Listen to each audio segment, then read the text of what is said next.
and welcome to the very first episode of Have You Ever Seen? A brand new movies and entertainment podcast coming to you straight from Wolverhampton. My name's Luke and I'm going to be your host this week. Sharing their questionable film taste with me this episode are Alex. I have questionable taste. Sam. I have great film taste. And Rob. Alex has questionable taste. So, for those of you new to the podcast, this is how it's going to work. Each week, a spinner will decide which of us gets to choose a movie. We're going to go for cult, strange, unusual, shocking, or simply one of our all-time faves. We then have a conversation about said movie for your enjoyment. And remember to stick around until the end of the episode to test your film knowledge in our weekly HES movie quiz. So, before we discuss this week's movie, I'm curious, what have you guys been watching lately? What have you been watching? Alex? Well, I've been watching Titans. DC Titans? DC Titans. I never actually intended to watch it as when I saw it, but there was nothing else on. You know, fell onto the remote control. There was nothing else on. There was on Netflix. There was nothing else on Netflix. So I gave it a go. I got into it and I thought it was really good. It's basically about Dick Grayson. He used to be Robin, but he's just mentally scarred from his traumatic experience with Batman, who seems to be an aggressive dad.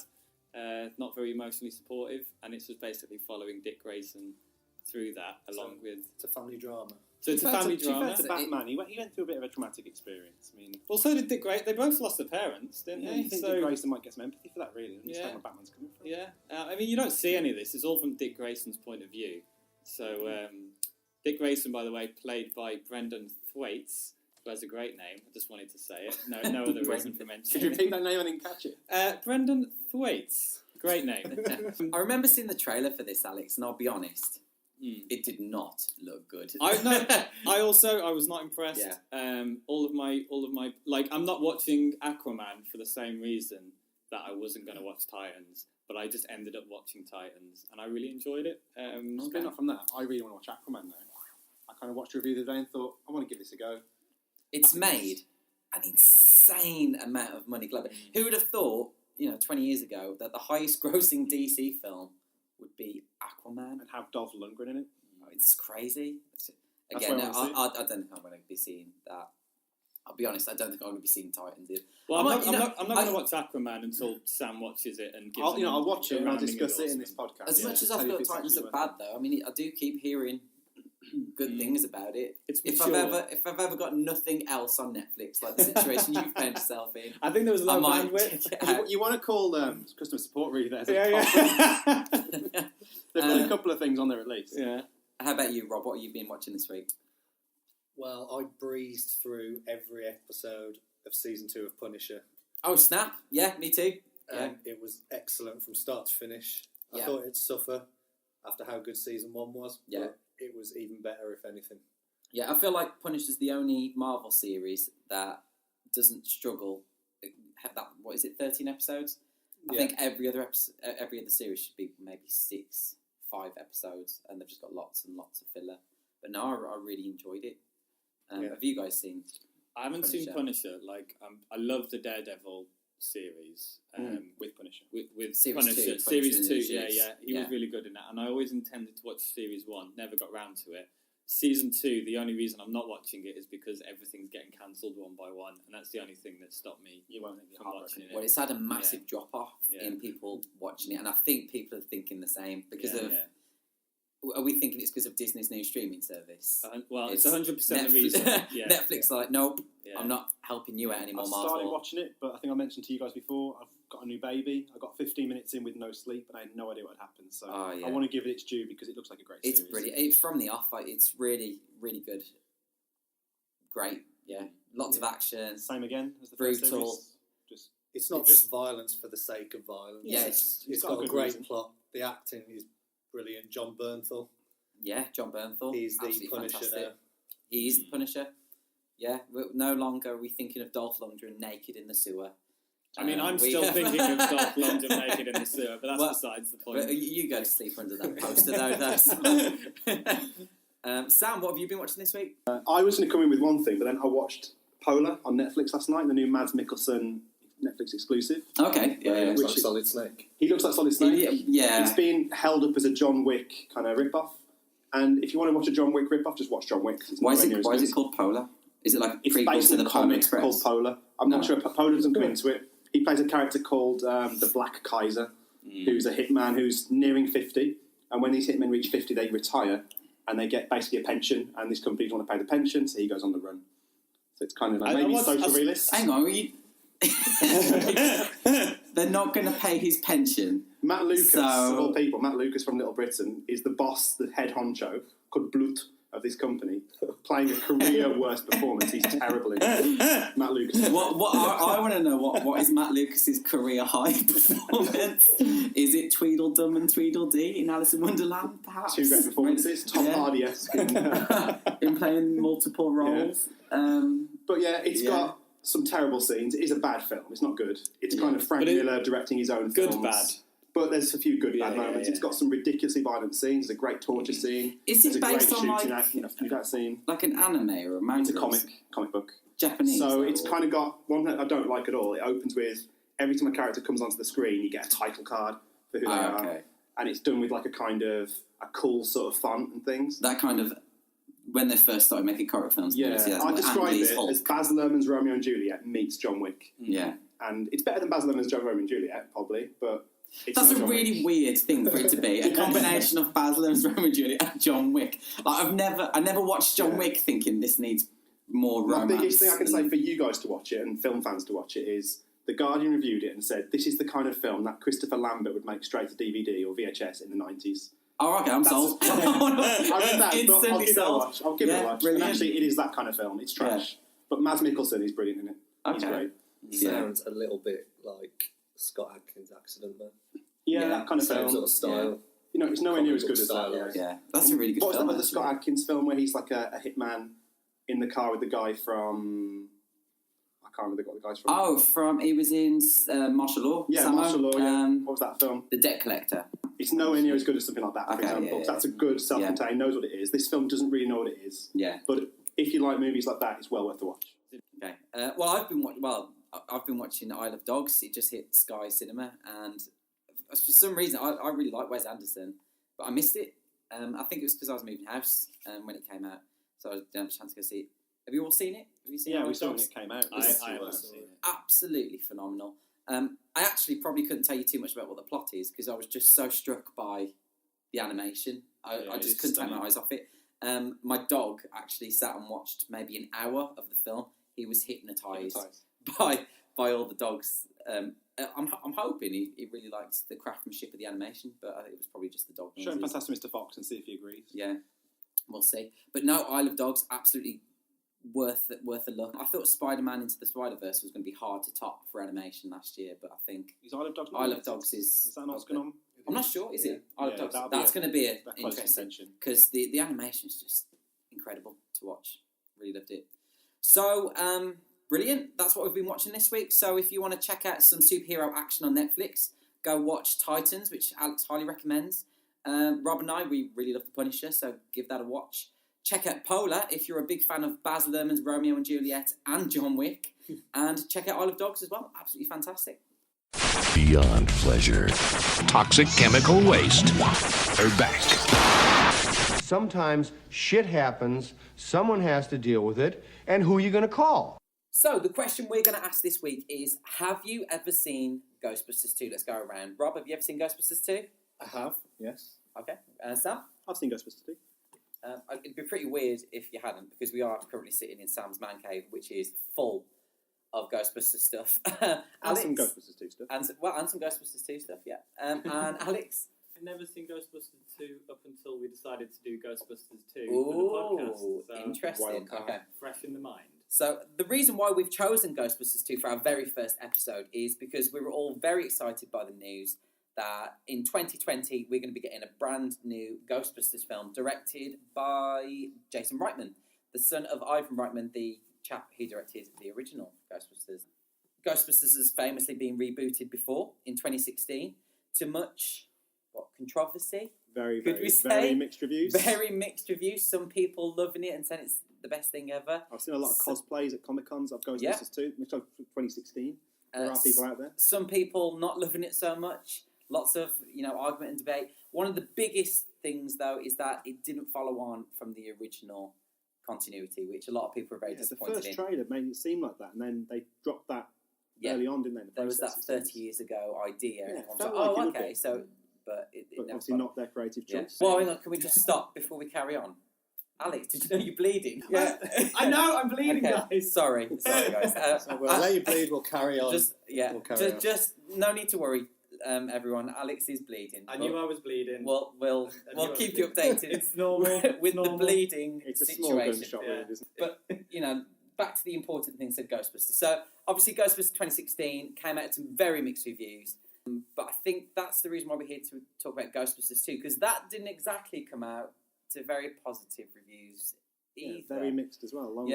So released in 1989, which is a year when quite a few good films come out. Sam, what sort of stuff was coming out in 1989? is one of those years that you don't think of. You think 1984 of Ghostbusters, amazing year. But 1989 we had Batman, Michael Keaton Batman, classic. We had Indiana Jones and the Last Crusade, another classic. Back to the Future 2, Honey, I Shrunk the Kids. Yeah. It was a Suburbs year. came out that year. Yeah. It was a big year, Good massive year.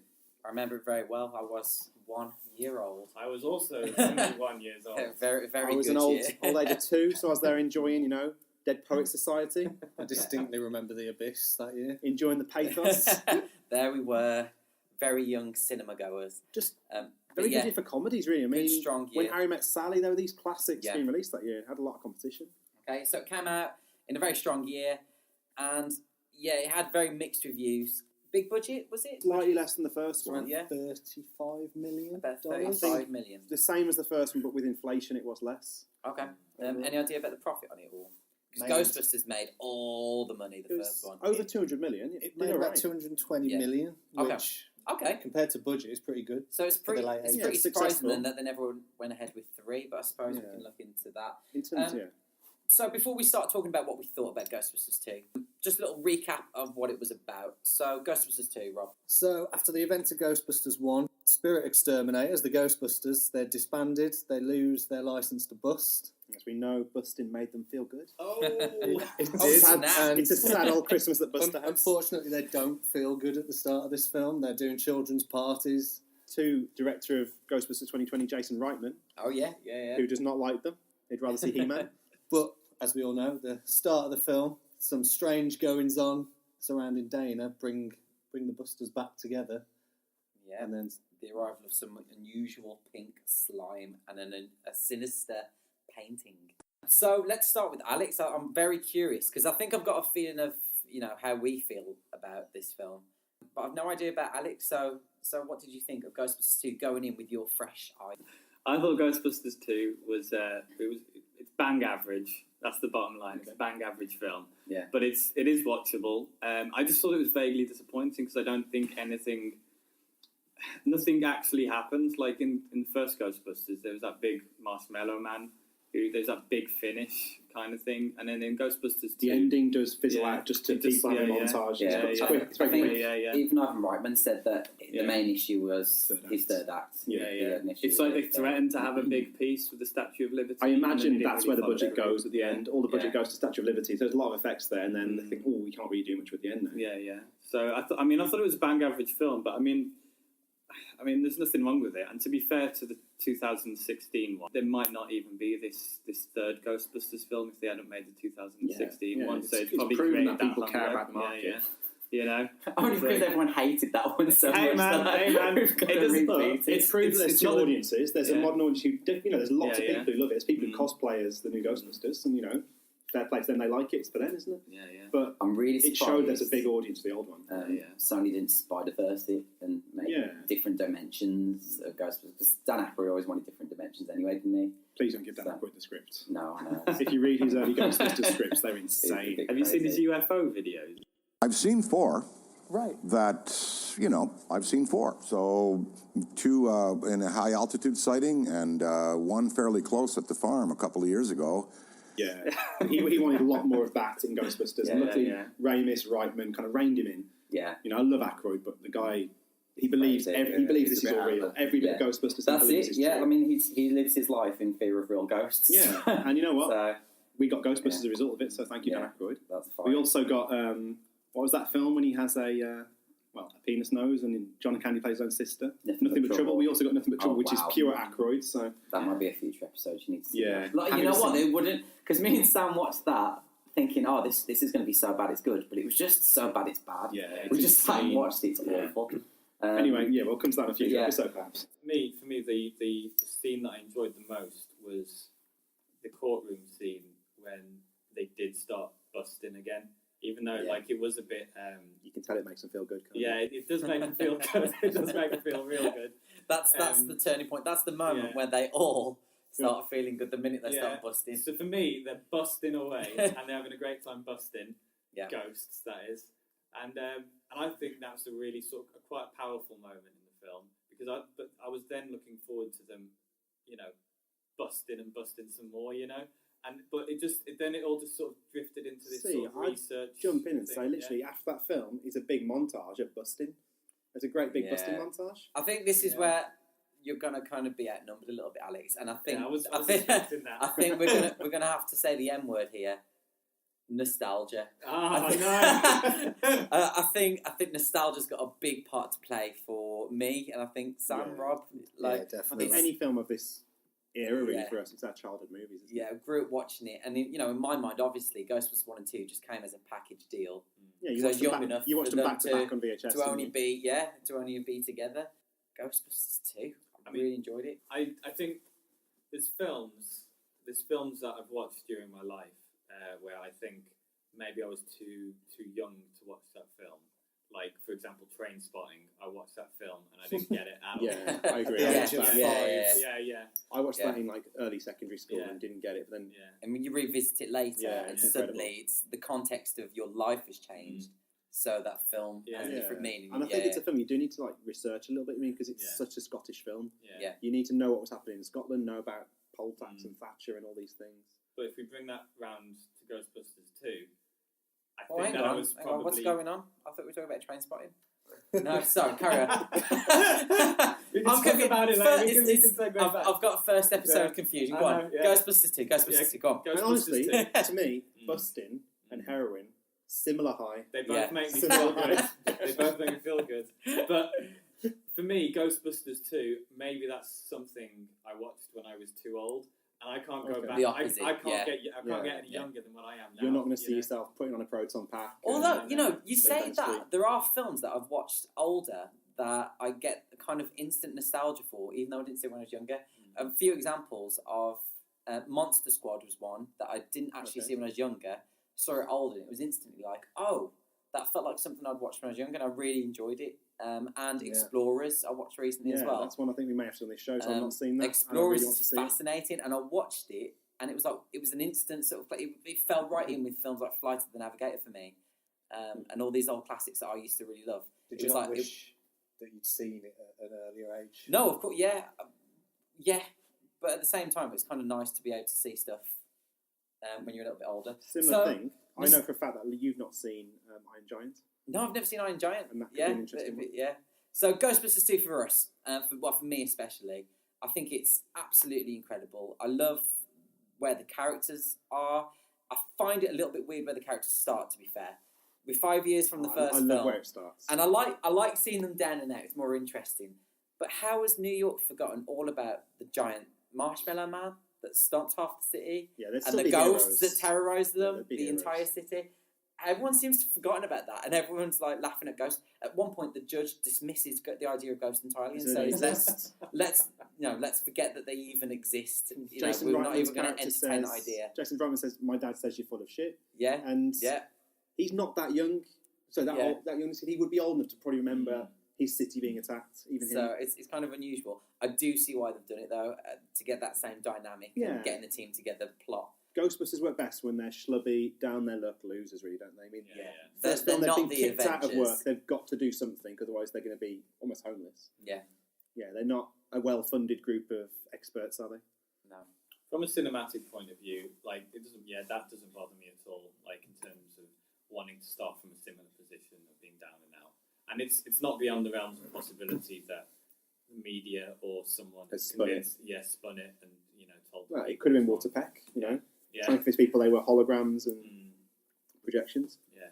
So for me, it's a bit of a silly plot point, but it's not a plot point that diminishes the film in any way at all. But I hear, Alex, that you did have an issue with how much they got paid at the children's party for how little work they did. Well, they go into the party, and they dance around. Not even good dancing. They just sort of like just jump in. They do dance around with fully illegal nuclear devices strapped to their backs at a children's party. That makes things worse, not better. That makes things worse, not better. Yeah. And then the kids hate it, not surprisingly.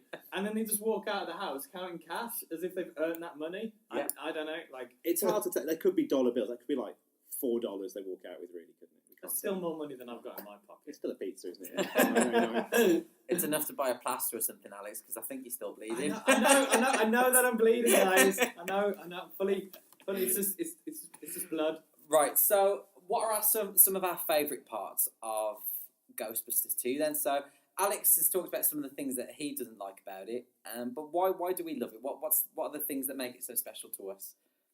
I would jump out and say, Alex, you said the courtroom scene is a high point for you. Yeah, I agree completely. I agree. I think that's. And I always stand up for the judge and his ham-fisted acting.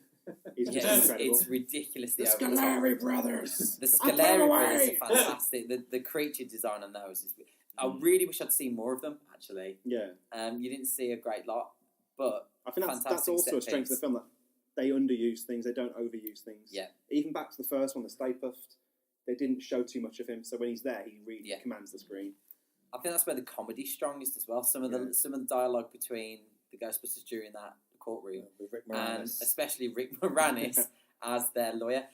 I was stuck in an elevator for 2 hours and I had to make the whole time. But I don't blame them, because one time I turned into a dog and they helped me. Thank you. I think this might be a good point to bring up an observation I made about the courtroom scene, and one character in particular who I feel is a little bit shortchanged in this film, and very shortchanged in the first film, and that's Winston Zeddemore. Now, did you guys know there was actually a fourth Ghostbuster? Because I feel like the filmmakers may have forgotten. I was rewatching it for the purposes of this podcast, and I'd never noticed before, at the start of the courtroom scene, he's standing there talking to the Ghostbusters. He's having a chat with them, and talking about what's going to go on. When the ghosts are there, he is nowhere to be seen. No, he's in that famous bit when they do the do, re... Oh, Egon. Do, re, Egon. Oh, yeah. No Winston. No love for Winston. Where did Winston go? Well, I guess that's kind of the reason why he gets forgotten and disrespected, because he disappears at the key moments, maybe. I don't know. He's a coward. Yeah, I wonder what happened though with Winston, because in the original script for the first film, Winston had a vital part. Was it rumoured that was originally Eddie Murphy who was supposed to be Winston? Ex-military, capable, controlled, kind of ex-soldier, really. And that role, I mean, because I've seen all the original storyboards, and Winston's in there from the start. Yeah. And that role got cut down to almost nothing in the first film. Ernie Hudson said before that, he was quite disappointed with what happened. And number 2 would have been the obvious place to rectify it. Up. But it seems like they don't want him on screen for more than 30 seconds. I've got to hold up and say, I think Winston's a great character. Yeah. He's in it for the money. Yeah. He's not lying about that. Yeah. And actually, by the second one, he does, hold his own. He's there with them in the worst moments. Do you think he looks weird without the moustache in the first? Like, in the second one, there's something jarring about him without a moustache. He looks a bit odd. But was that to try and make him in line with the series, the animated series, which is radically different? Yeah. Talk about lack of love for Winston. He couldn't even get a job voicing Winston on the animated series. Didn't sound enough like Winston. He actually auditioned to voice his own character in the cartoon, and he lost the role to Arsenio Hall. That's insane. That is So yeah, unfortunately, there's no love for Winston. Which is strange, because Ernie Hudson is captivating on screen. One of my Yeah, favourite scenes when he's on screen. in the old abandoned train tunnel. Yeah. It's one of my favourites of the film. Yeah. Which centres around Winston. Yeah. Probably one of the best movie screams. I liked it when the heads turned up. The incredibly violent, Well, terrifying I mean, heads. going back to some of the criticisms about Ghostbusters 2, there were a lot of people at the time who thought the film was much too dark because of scenes like that with the heads on the spikes and things like that. But at the same time, there were a lot of criticisms saying that the cartoon had too much of an influence, and had softened some of the darker elements from the first film. Tacking in Slimer. Yeah, so wouldn't really Slimer fit. now He's lives in the escaped firehouse containment, because there are a lot of kids. A lot of the ghosts are now much less scary than More the first friendly. film. You've got, the librarian ghost who was very terrifying, and the zombie cab driver. You can't blame the studio though, because that series was huge. Oh, the yeah, toy line was gotcha. enormous. Yeah, They know they've got a market there. I think the biggest change for me was seeing what happened to Janine between 1 and 2. She goes from being, angry secretary to walking animation cartoon. As did Lewis. Nymphomaniac Lewis was always cartoon. silly, but he becomes more of a goofball. But and they Rick changed, Moranis and did such a they good changed job. who she was going for as well. There was, I was shipping for Janine and Egon. I thought that was going to work out. He's too busy with his She's multiple moved funguses, on. isn't he? 5 years later, yeah. You get the thing that Egon doesn't do romance. I mean, talking about changes though, is it Dana, Sigourney Weaver's character? Yeah. Did she change? She had a. She's had a tough 5 years, hasn't she? She's had a big 5 years. A pretty full life. She's lived a lifetime in that 5 years. Yeah, I mean, I know, again, not to kind of jump into that debate because it's been said, but 2016 Ghostbusters, they hold up kind of feminism and things like that. Dana's a strong woman. She broke up with Peter, who probably wasn't the best boyfriend, maybe. She got married, had a baby, left her job in the orchestra, and became an art restorer. She's a talented woman. That is insane, yeah. Like, I'd be proud to marry that. Raising little Oscar by I'd be proud herself. to She's a marry strong that. character. Yeah. Fiercely independent woman, yeah. Sigourney Weaver. I know, Alex, you felt that at some points she was underutilised in the Ghostbusters 2, or... So we talk about context, and we talk about nostalgia, and we say, part of loving Ghostbusters 2 was because it came as a package deal with Ghostbusters 1. Yeah. For me, Sigourney Weaver, she's everything I've seen her in. She's been like a really strong, dominant character in the film that she's been in. And Ghostbusters 2 is like, I think it's the first film I've watched where she's a bit part side character, taking the backseat. Yeah, exactly. Like even in Galaxy Quest, she was owning the show. You know, I know Yeah. Aliens is the Great obvious film. one, but even in Galaxy Quest, she was owning the I show. love Galaxy. I need to Even revisit Avatar, that. she's a strong character. Yeah, in Avatar as well. Yeah, I suppose her and Cameron have got that relationship. Yeah. haven't they? But in Ghostbusters 2, she's just a woman who needs help, and it just seems like, and it's the same in the first film as well. She is, no matter how fiercely independent and strong she is, there is still that damsel in distress element. Yeah, but I mean, she's not a Ghostbuster. She's not. She doesn't have the skilled in expertise. psycho, kinetic. Yeah, there are physics. literally only 3 people who have that And knowledge. a 3 work- people plus plus a working stiff. plus who's doing it for Winston. cash. I forgot about Winston. Plus the guy doing it for the money. Yeah, sorry, Ernie Hudson. Well, let's hope that in the new film, it's Well, all Ernie. I've seen a video with a response from him saying he's not even been approached at this stage. Oh man! And there's They're a video probably before someone- that saying he'd they're been just approached, forgot but about he said he hasn't been approached. maybe that's part of the joke. Maybe he has been approached. He's just still playing. He's along actually with the it. main character. Yeah, He's yeah. the Winston the movie. Yeah. In fairness to the director, though, the other 3 Ghostbusters were at the peak of their career, so you'd Yeah. understand why it's You're around talking story SNL with them. superstars, really, aren't you? Yeah, as much as we like Ernie Hudson as an actor, he's not as He's not Bill Murray. he's not Bill Murray. Dan Aykroyd, He's not Dan Aykroyd. and he's not got the. I think Harold Ramis. Harold Ramis. I always say he's the heart of this film, heart of the first I film. think the rapport between those 3 is equal to, if not at some points better than in the first film. How was it they described them in when they created it? Didn't they as kind of a see no evil, hear no evil? What was it? There was the idea that, the Ghostbusters are always the brain, the heart, and the mouth, That's it. and that's what those 3 were. And I think we've said before, it's one of our little sound bites that we use. I think the idea of a new Ghostbusters film died with Harold Yeah, Ramis. you need For Ramis. us, I think it's just the idea is gone. Yeah, And for me, I wouldn't like to they could bring see. it back somehow, but it would be tacked in. I really wouldn't want to see a Grand Moff Tarkin. Yeah, that's been long enough. Maybe it's been. Princess Leia. I mean, so many years, hasn't it? I think it'd be Since tacky to see 77. a CGI Egon. Yeah, I think since 1977 it's long enough that I can take Moff Yeah. Tarkin, but I think Egon Harold is too soon. Maybe I don't know if would it be tacky to use his character's death as like a spark for the third? I'd like to imagine that maybe he I'd deliberately acknowledge killed him. it. He deliberately killed himself so we could go in and see There what was it was that like. funny line. Is it the Experiment. first one or the second one where they said they stopped him from drilling into his own head? Egon, this reminds me of the time you tried to drill a hole through your head. Remember that? That would have worked if you hadn't stopped. I like the idea of him killing himself intentionally to He drilled into his head. Like he just doesn't think it through. He's so passionate about the science. He's willing to sacrifice his life That's to for see. me. That's one of the strongest scenes. Maybe he wants to test the containment unit, so he kills himself to go in there. His experiment with the little girl. Let's see what happens. We take away the puppy. Just the cold nature of Harold Ramis. That's actually, you said Ivan Reitman's son was in the film. That's Ivan Reitman's daughter as well. She actually went on to be, any Always Sunny fans, Maureen Ponderosa, the one who turned herself into a cat. Cat Ponderosa. Dennis. So yeah, her career has really skyrocketed. Yeah. So what else have we got? Isn't she dead? Or did she fake a death in Sunny? Just tangent. I'm going off on a tangent. Always Sunny. Come on, we're talking about train spotting here, Sam. Right, so let's get back up. Alex, you're getting blood everywhere. Oh no! I know. It's fine. It's this grey laptop is now red.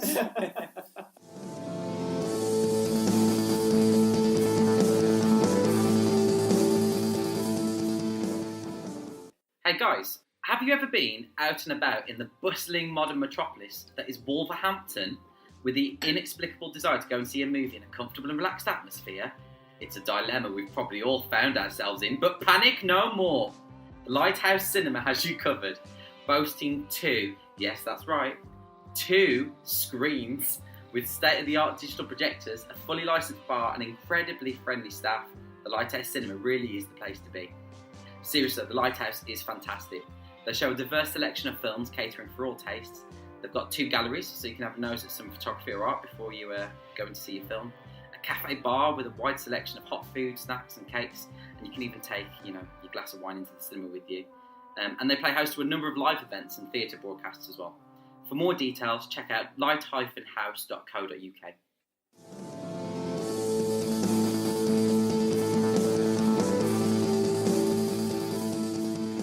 Moving on from the hero protagonists, the villains in Ghostbusters 2, other than the ghosts. I think the villains are outstanding in this film. I know where you're going to with great villains. I'm going to quickly jump in with an underused kind of poor villain. The first film, I think Walter Peck was the true villain. Walter Peck, the environmental health inspector of sorts. He was trying to shut them down. He was brilliant. He was in Die Hard as well. He was in Die Hard as the foil to John McClane. He's fantastic. What was that actor's name? No. William Atherton. William Atherton. Hey, look at that. Goes for Steve. Came to my head. Yeah. We've got a similar character in Kurt Fuller playing Jack Hardemeyer, who gets the Ghostbusters committed to a insane asylum. The mayor's assistant. I just don't think he's got Walter Peck's. No. I think that's another criticism, though, isn't it?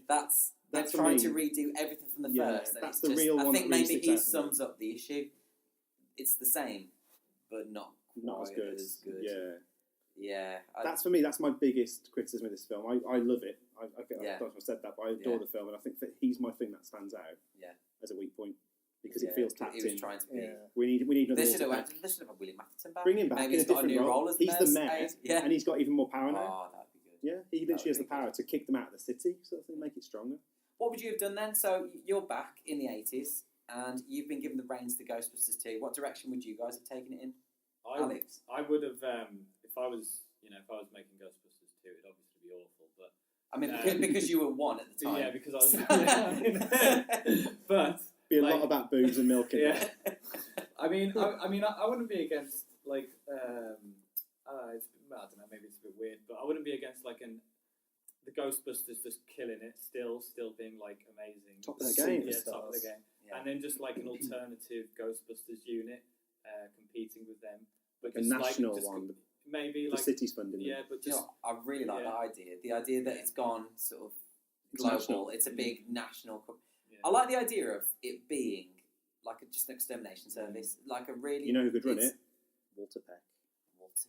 And in trying to compete with the original Ghostbusters, they absolutely screw it up. They actually unleash hell. Oh! Yeah, and then the real Ghostbusters... Exclusive! We've just made a better Ghostbusters 2! You know what we're doing now? We're speculating for Ghostbusters 2020. Oh, man. It'd be cool if they went that way. And that dirty Ecto one in the garage is the Ghostbusters coming back to fight Walter Peck. Yeah. I really like that idea. I like the idea of someone stepping in to try and compete and causing more harm than good. Yeah, that's definitely. kind of what they did in the first one. They kind of caused more harm than good by investigating Zool, didn't they? And eventually Gozer. I think that'd be cool. I'd watch that. In fact, I might even make it. Oh, man. Call it So- Spirit Fighters. Alex won't be on the next Fighting episode, makes me feel everyone. good. He's going to be busy knocking together Ghostbusters 2, released in 1989. So watch this space. So let's look at some more of the performances in this film. How do we feel like the babies did, the twin babies? Did they were great twin realistically portray a baby? I think they so, were yeah. snubbed at the Oscars this year. Yeah, I think it I was, currently have a baby, and they're pretty convincing. They're pretty convincing They babies. remind me of my baby. Yeah. Yeah. I mean, were they real babies? Were they CGI babies? Yeah, ILM, knock them together. Do you know about the actors? It was twin babies who played. One of them committed suicide. No, I think they committed suicide a couple of years ago. They had schizoaffective Deutschendorf disorder. twins. Yeah, Hank Deutschendorf, I think. Yeah, I think they'll try and send I had to to the keep new film. rewinding that bit in the credits to try and pronounce the name. Deutschendorf. And there was the chap who played maybe Vigo German. as well. I, Vigo, the scourge of Carpathia, the sorrow of Moldavia, command you. Something Wilhelm von Homburg. I'm going to jump in with my Wilhelm von Homburg fact, Yeah. just because it's a great jumping off point. Yeah. He is the most fascinating human being. Before Christmas, I was watching Die Hard, obviously Christmas movie, and he's actually in Die Hard as unnamed henchman. He dies off screen. He has a very, undeserving ending. But he was born Norbert Gruber. Norbert what? Gruber? Norbert Gruber. And he changed his name to Wilhelm von Homburg. And he regrets it because he thought it did hamper his career because he was a bit too German. But he was a wrestler and actor. He started out as a wrestler and he works the tag team wrestler with his father, who he lived with. And he was transitioned into boxing and he was known as the German Muhammad Ali. He had a respectable professional record. He was a good boxer 13-11. until he headbutted someone and got disqualified in a match. He's got the He face does of have a a big boxer. foot. He was quite proud to be the villain as a boxer. Yeah. And he would boo the crowd and spit at them as well at the start of matches. But had some really disturbing private life kind of allegations against him. I'm saying alleged because he's dead, but he's a scary guy. I don't want him haunting me. He was accused of raping his stepmother. Oh my And God. a baby was born not long after this allegation. And there's this theory that his stepsister, half-sister, who he acknowledges as a half-sister, could actually be his daughter. Oh. Yeah, it's a bit of a disturbing So life. it's kind of worse than Vigo the Carpathian, In some really. ways. He's never been It was accused of it that, was a has bit he? of a step down in evil for him. Yeah. Oh wow. I didn't know he that. had a very checkered past, and he's a fascinating guy. Yeah. Like Terrifying. apparently in the premiere of Ghostbusters 2, he stood up and walked out because he didn't realise that he'd been dubbed. By Max von Sydow. Max von Sydow did the dialogue for him because I think he was just He has the chops, doesn't he, really? well, Great better performer. actor. But yeah, he walked out upset. That's not the type of man I'd want to upset. Probably give him the role. I'll Give be him honest, the I lines. think Max von Sydow could hold his own. The guy was pretty, empowered himself. In the film, when he's got the baby and like all the Ghostbusters like lying on the floor in distress or whatever, like they're kind of paralyzed. You're just or something, fearing for aren't that they? baby's life in And real then- life. And he's walking. He's walking Yeah. away with the baby, and like he just does not. He doesn't give. Like he doesn't care at all. He's just walking away. Ghostbusters might as well not be there. Bill Murray's shouting abuse at him. Doesn't care. And then Bill Murray calls him a bimbo. And then he stops. He would not know the word bimbo, would he? Yeah. He's like, you bimbo. Unless as he tours different galleries, he's learned the language. Yeah, Like, yeah. oh, bimbo, We have this Yeah. word in German. Maybe 17th century. No one Yeah. calls me a Davey. bimbo. Yeah. Bimbo It must have been really something bad in else. 17th It's the worst century. Carpathian insult. So, That leads us nicely to the third act, which I feel is something that was sort of heavily criticised. I really like how, again, they were copying the idea of the first film of having a giant icon or a mascot Yes, yeah. walking through the city. With a really, Um, I'll be honest, in terms of the script, that is a really cheesy setup. But Yeah. they all gently, one by one, look at the license plate. Yeah. It seems but then tactile. it leads to, I mean, it doesn't lead to very much. The Statue of Liberty just comes and cracks a big pink shell. Yeah, It's just a kinda quick, like breaking an egg, isn't it? Yeah, I think it was more visually. It was visually, and it was iconic. I did Yeah, see that. they needed but the actually nothing- spiritual lift, didn't they? Yeah, no. So that's what I was saying earlier. The third act, people say, oh, there's no villain, there's no kind of cell, there's no big cell at the end. But for me, the big character in the film is New York. Yeah. And by getting the Statue of Liberty to do that, by getting people to sing Auld Lang Syne, and the people of New York actually saved the day, that's the heart Can of we the just film. rewind a little bit with Auld Lang Syne and this film? Watching it again recently, I never realised it was actually set at sort of Christmas and New Year's Eve. into New Year's. Why on earth were the populace of New York City, not running like this was pre 9/11. You can tell it's pre 9/11 because they were just standing and singing at a big national disaster incident. Like, it's films crazy. have really changed since It's 2001. crazy. Yeah, you couldn't get away with that now. They'd be gone. I did think that there was like a disconnect between, like, did we know that the city was just going to sing? Were we waiting for midnight? It's not like there was a tactic to wait for midnight or anything. And why did Vigo choose New Year's Eve to do his thing? He wants to start a fresh New Year as his best self. Yeah. You know. New Year's resolution 1989. Well, it's 1990. Be a baby. I'm tired of being a Hamburg. I'd like to be a baby. I want to be a Deutschendorf. I'm going to be baby. And Rick Moranis. I don't know if you guys can clarify. Did he actually contribute anything? No. Well, maybe people saw him and felt uplifted by seeing this little guy, you know, kind of up against the man. That's just Rick Moranis, like his character all around. Yeah. He thinks he did it all. I know it's such a minor bit, but one of my favourite parts of Rick Moranis in this film is in the credits at the end, when he tries to open the door to the firehouse and he walks in. Like, he was such an underutilised part of this film. I miss him as an actor. I've got nothing but respect for his choice. I don't know if you know about Rick Moranis, where he is, but his wife passed away, I believe. I think he's... And he basically... We'd have to check into this, but I think his wife passed away. Semi-retired, and then almost fully retired, just to look after his kids and raise them. And he said, well, I've got tons of money from these kind of movies. I mean, in 1989, he made Honey, I Shrunk the Kids, and he made Ghostbusters 2. He had all this money coming in. He didn't need to work. He was in some amazing films. Little Shop of Horrors, I absolutely adore. Spaceballs. Honey, I Blew Up the Kids. Honey, I Blew Up the Kid. Yeah, no, he was in some really good stuff. Yeah. But yeah, so some third act weaknesses there. But I mean, it does end on a massive high when they slime Vigo in the face, shoot him with a proton pack, he vanishes, and what should appear? A wonderful painting of all the Ghostbusters and Togas holding a little gift from Vigo. A Sorry, parting guys. gift. A little sketchy knocked up as a... In like an Italian Renaissance style that you've bested me. I kind of get the feeling he must have been on tour around the world. Probably went to an Italian gallery and thought, that's a nice style. I'll give the Ghostbusters a gift for vanquishing. I bet they'd love it. It was. I wonder whether that painting's just the Ghostbusters' final resting place, or like. Yeah, I mean, are they dead somehow in the painting? Like, is some part of the Ghostbusters trapped in there? Oh, man. Is that how we're going to get Egon back? They're going to suck him out of the painting? Yeah. Or maybe that's why there was no Ghostbusters 3. Is Ghostbusters 2020 going to be Egon possessing a baby? Maybe.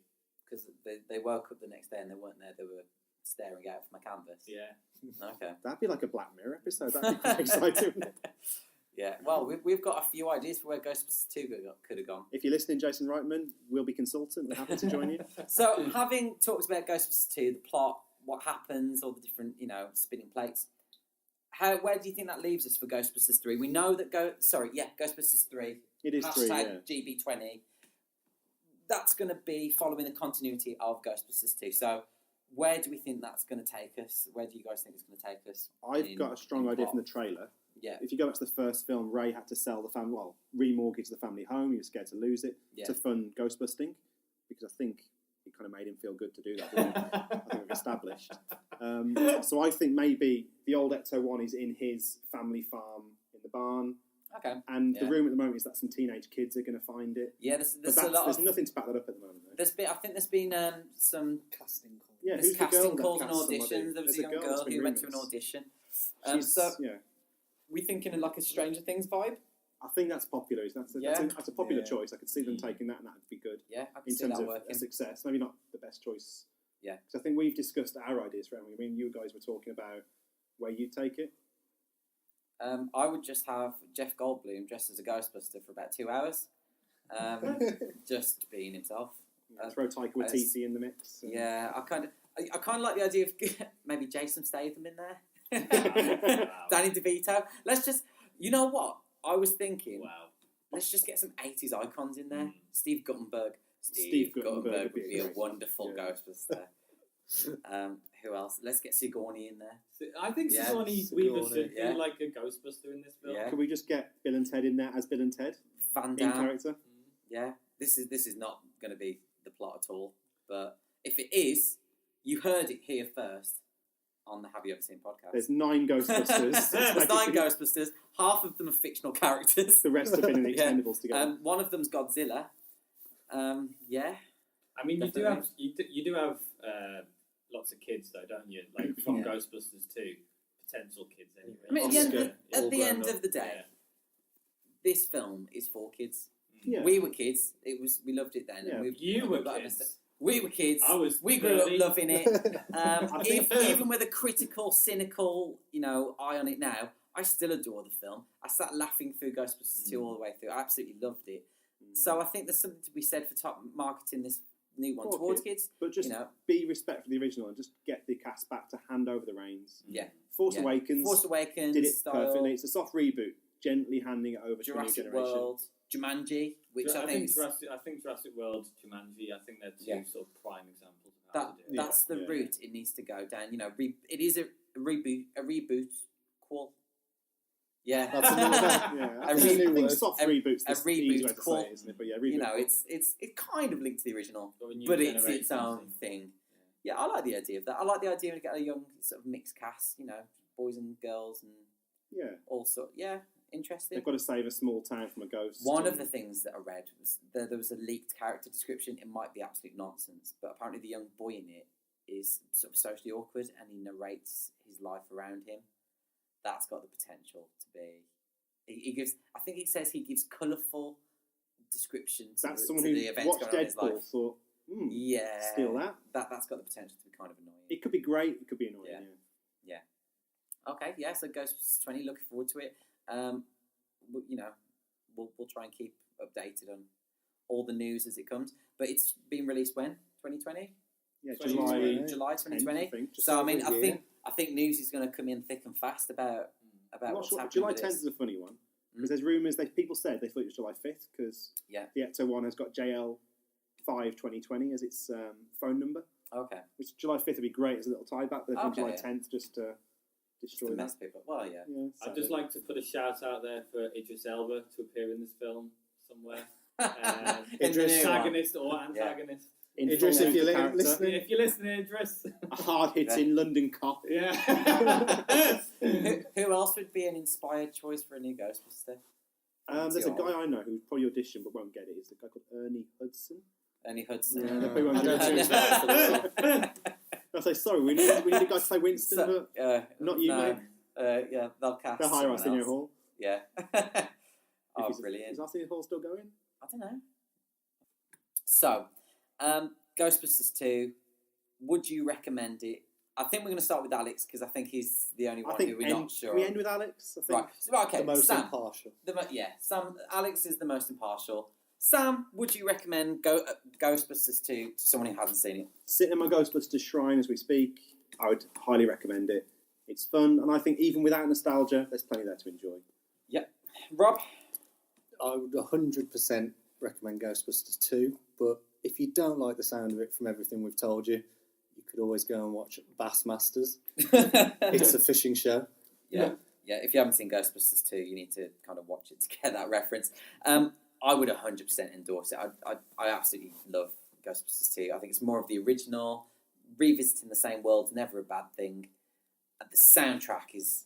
Yeah, we never mentioned the soundtrack. We never mentioned the soundtrack. Higher and higher. The soundtrack is off the chain. It's brilliant. So yeah, definitely Ghostbusters 2. You know what? I feel like we've taken a tone of being quite negative towards it. It's amazing. I think it's a great and we all absolutely love it. And Alex has painted it. I think it's because he's bleeding everywhere. It's kind of changed the tone. I've got a towel now. I've got a towel. But yeah, the three of us absolutely adore it. So I think we've tried to be deliberately critical, haven't we? Yeah, we tried to be critical. We don't. But I think really, you've got a bunch of 5-year-old kids here in their plastic proton packs, running around the garden, singing "Do Re Egon." It's going to be very exciting later on because obviously this is the first episode. Yeah. We have no idea what each of us is going to choose for future episodes. It's going to be interesting to see what type of film Alex would recommend above Ghostbusters 2. Brilliant. So Ghostbusters 2, there we go. If you're nostalgic and you grew up with Ghostbusters and you love the universe and you love comedy, check it out. If you weren't a big fan of the original and you're a bit of a cynic, and you bleeding, and like Alex, and you've you're just bleeding everywhere, then I would probably give it a miss. The year 3009. Full contact karate. It's her he's after. Oh, wow. It's beautiful. Sorry, one of the limitations of the podcast format is that you can't see this incredible 18-foot spinner we've built in order to decide who chooses the movie for next week's episode. We don't know how awful each other's choices are going to be yet, so this is actually quite exciting, yeah, I think. I'm pretty pumped. Yeah. So, Alex, do you want to jump up there and give it a spin? Okay. Yeah. Oh, it's gonna be... Oh, no. Who? Alex. Alex. Right, so Alex, hosting duty will fall to you next time, and have you got an idea for your film? Well, okay, guys, I've been thinking about this for a while, so I'll ask the question. Have you ever seen The Big Bus? Big Bus? I've not seen The Big Bus. I don't know The Big Bus. Heard of The Big Bus? Well, get your hazmat suits ready, because things are about to get nuclear. Oh, dear. There have been disaster movies about fiery infernos, airports, luxury liners,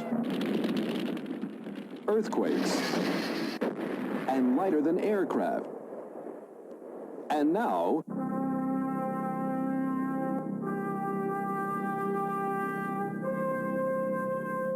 The Big Bus. Okay, so before we finish, I thought it'd be fun if we ended each episode with a mini film quiz. The reasons for this are twofold. One, you guys can play along at home, it'll be fun. And two, more importantly, we can keep a running tally of the score and see which one of us knows the most. So, let's begin. 5 questions, increasing in difficulty. This week's focus, Ghostbusters. 1 and 2? Just Ghostbusters, Wow, okay. in general. I wasn't ready for this, man. So, right, we'll do each question and then I'll give you the answer. So you'll have to show me your answer between each question. Ready? Question 1, what colour is Slimer? Like I said, it does increase in difficulty. So. Especially if you're colourblind? Well, yeah, I am colourblind. Have you checked this with somebody else? I did have to get this checked. Yeah, so we've all got our answers? Yeah. So let me see. Alex has put green, fluorescent. Green, well done. Everyone gets 1 point. Yes. 1 point. Increasing difficulty number 2. Who sang the Ghostbusters theme song in the original film? A predictive test. Look at someone else's answer first. Okay, done it. Alex has done it. Easy good. Let's have a look. So, okay. So Alex has put Idris Elba because apparently Idris Elba had a massive career in the 80s before he was known for Luther. Yeah. So Alex, I'm afraid that one's wrong. What? Sam's put Ray Parker Jr. Rob's put... Look at Sam's answer. I know I've got this. Bobby Brown. Bobby Brown did do an awesome track for Ghostbusters too. Yeah. But it's Ray Parker Jr. So well done, Sam, who's now in the lead. Ray Parker Jr. Oh man, that was only question 2. They did get harder. Number 3, name all 4 original Ghostbusters. Full names. Full names of the characters. Full names of the characters. Full names of the characters. Everyone scribbling away furiously at this. I've got one. Look at my last answer first. I put 5. And to get 1 point, you have to get all 4 correct. First names and last names. Go on then, Alex. Let's see. I'm Idris excited. Elba 4 times. Idris Elba is not one of them. Okay, so we've got Dana Bill Skarsgård, John, Rick Perez, and Winston Skip. Much more diversity inclusive Hispanic member. Alex, I don't know how to break this to you. Did I get 1? But no, you didn't get 1 at all. What's Winston's We've last got name? Sam, we've got Egon Spengler, Peter Venkman, Raymond Stantz, and Winston Zeddemore. And Rob, Peter Venkman, Ray Stantz, Egon Spengler, Winston Zeddemore. Well done, Sam and Rob. You both get the points. Alex, commiserations. Sorry about that. Right, she was so close. Question 4, observation. What television show does Venkman host in Ghostbusters 2? So, at the start of the film, he's hosting a television show. It looks like a straight-to-cable type TV show. But what's the name of his show? Right, Alex has put Crazy Prediction People. Yeah, pretty... Which, again, I'm afraid is incorrect.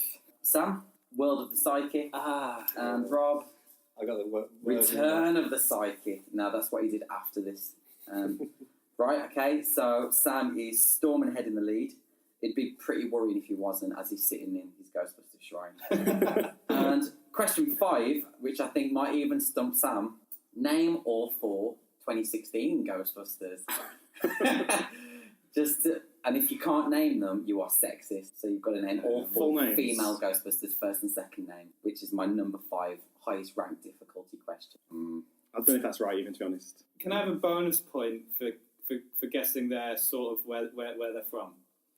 As in, like, where they were born? Potentially. No. Let's have a little one. What have you got? So we've got... Oh, okay. So instead of names, Alex has gone for Australian, Boston, New York, and kind of Swedish, which I don't know how to respond to. Who was kind of Swedish? The woman from Bridesmaids. They were all in Bridesmaids. Kristen Wiig. Kristen Wiig. That's she kind of Swedish. Because her name's Kristen Wiig. Oh, that's the actress, it's not the character. That's it. Right. So no, unfortunately, that's no all points I've got. for you. Sam's got Holtzman. Is that right? That is one of the last names. It's an 8. Yeah. I've got an 8th answer. I'm afraid. And so we've got... I didn't have... Leslie Tantrum Jones. Lady Egon. Melissa Not Funny McCarthy. Was there a 4th one? Rob, I'm tempted to give you a point for that, I'll be honest. No, unfortunately, so it was Erin Gilbert, Abby Yates, Gillian Holtzman, and Patty Tolan. Those names are all brand new to me. I know. So, if you got all of those right at home, absolutely fantastic. Well done. It just proves that you're a real Ghostbusters fan, unlike us. So that's it. 1 in the can. If you've made it this far, thank you so much for listening. We really do appreciate it. Before you get on with whatever it is you were doing today, remember to go and check us out on our spanking new Facebook, Twitter and Instagram pages. We're going to put links to each of those in the description, or you can even drop us an email.